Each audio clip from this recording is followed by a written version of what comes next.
ভাবছো তো একদম রেডি হয়ে শাড়ি পরে কোথায় যাচ্ছি? আসলে কি বলো তো, আমার বিয়ের পর পড়েছি আম্বুবচি। আমার বিয়ের পর প্রথম আম্বুবচিতে নাকি মায়ের বাড়িতেই থাকতে হয়। তো কালকেই চলে এসেছিলাম। তো আজকে যেহেতু আম্বুবচি, তো সেহেতু আমি মা কাকি মিলে মা শীতলার কাছে গিয়ে পুজো দিয়ে দিলাম। আসলে তোমরা শীতলা গাছটা দেখতে পাচ্ছ না, কারণ ওই যে ভেঙে গেছে গাছটা, ওই জন্য আমরা ওপরের শেকড়টাতেই পুজোটা দিয়ে দিলাম। তো তারপর দেখলাম যে মা কাকি একে অপরকে সিঁদুর পরাচ্ছে। তো ভাবলাম আমি আর কেন বাদ রই, কাকি আমাকেও পরিয়ে দিল, মাও পরিয়ে দিল।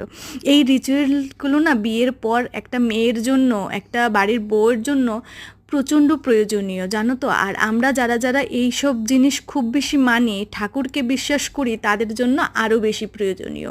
তো তোমরা এই ভিডিওটা দেখতে দেখতে নিচে সাবস্ক্রাইব বাটনটা কিন্তু ক্লিক করে দাও। চলো, টাটা।